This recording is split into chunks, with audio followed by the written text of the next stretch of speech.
Hi folks, this is Jason. Hope you're okay. Don't forget to subscribe, and hope everybody's okay.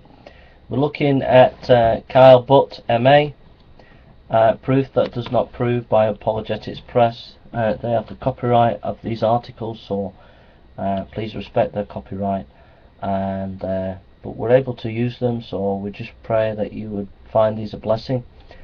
Proof that does not prove. The law of rationality insists that a person should accept only those propositions and ideas for which there is adequate evidence. This law of thought is so general and ubiquitous in its application that few people even realize they actually use it on a regular basis. For instance, if a man shows up at his office late for work with a torn shirt and a black eye, claiming that he was attacked by killer fairies from Sherwood Forest, the man's boss does not have to think very long before reprimanding the tardy employee. On the other hand, if an employee shows up claiming to have been in a car accident and he bolstered his claim with evidence of a dent in his car and a police written ticket verifying that an automobile accident occurred, then the boss more likely would believe the employee. We see then that the law of rationality is used by most people on a regular basis. Sometimes, however, a certain idea or philosophy will present itself that does not have the adequate verifiable evidence necessary to demand acceptance. Because of this lack of evidence, the proponents of this idea appeal to certain proofs that on the surface seem to be legitimate, but in reality are not evidence at all. For example, suppose that a salesman is selling medallions that are supposed to keep elephants away from the owner of such a medallion. And suppose that salesman happens to be selling these amazing contraptions on the citizens of Alaska. When one suspicious customer asks if the medallions really work, the salesman replied, "Surely they work. You don't see an elephant within 100 miles of here, do you?" Looking at the salesman's statement, it is easy to see that something is amiss, but exactly what is it? In short, the salesman has committed a logical fallacy known as argumentum ad ignorantium. Argument from ignorance. The argument from ignorance basically says you cannot prove that by my elephant medallions are not the reason why there are no elephants here. The essence of this fallacy is the claim that a person accepts a proposition because it cannot be proven untrue. The problem with this line of reasoning is that it does not present any positive proof, therefore in reality it presents no proof. The above example is just one of the plethora of logical fallacies appealed to as proofs that in reality offer no proof at all.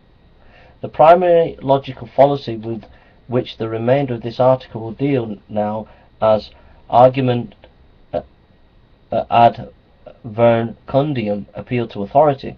This faulty line of reasoning suggests that a certain idea or proposition should be accepted because of all authorities accept it. And while it is true that the legitimate authorities can be trusted to supply real evidence, it is not true that a person should accept a conclusion solely because an authority says that is such the case without the authority giving proper evidence for the conclusion. One classical biblical example of a faulty appeal to authority is found in John 7, verse 32. Jesus had defied the Jewish leaders to such an extent that they commissioned officers to take him by force. The officers, however, after listening to Jesus teach boldly, returned to the chief priests and the Pharisees without apprehending him. And when asked why they did not arrest Jesus, the officers stated, no man ever spoke like this man. They were in essence making the argument that Jesus should have not been arrested because he spoke things that no ordinary man could have known or spoken. Yet instead of dealing with the actual evidence of the case, the things Jesus actually said, the Pharisees made a false appeal to authority when they said, "Are you also deceived? Have any of the rulers of the Pharisees believed in him? But this crowd that does not know the law is cursed."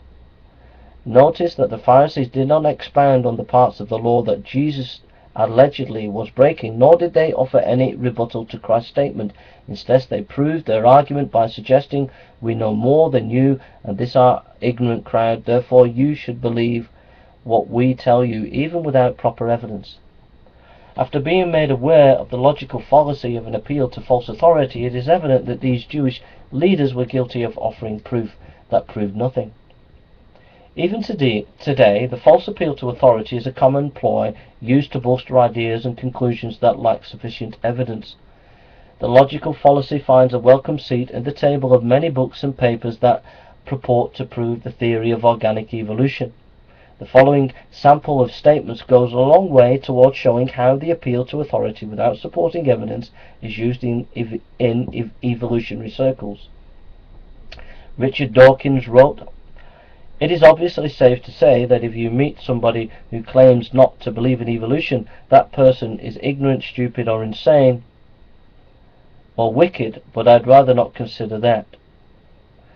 B.B. Vance and Dr. Miller, equipped all reputable biologists, have agreed that evolution of life on Earth is an established fact.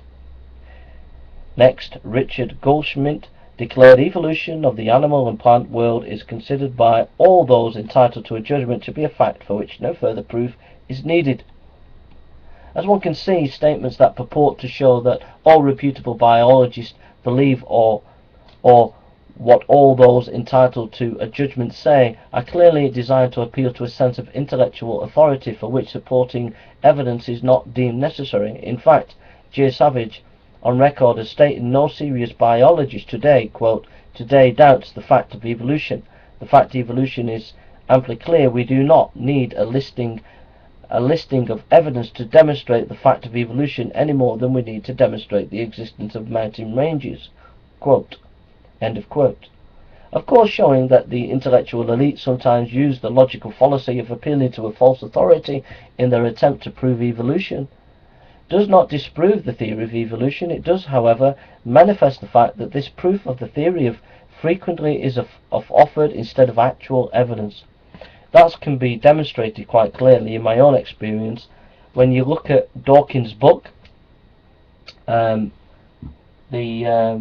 The Greatest Show on Earth, which is about evolution. It's amazing to find that only in the last part of his career has he decided to write some evidence for evolution.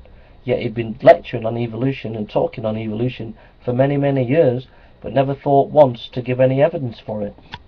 So this writer's correct. As one can see, so of course, showing that the intellectual elite sometimes use the logical fallacy of appealing to false authority in their attempt to prove evolution does not disprove the theory of evolution. It does, however, manifest the fact that this proof of the theory frequently is offered instead of actual evidence. So we'll leave it there, and what do you think? Let us know your thoughts. Take care now. God bless.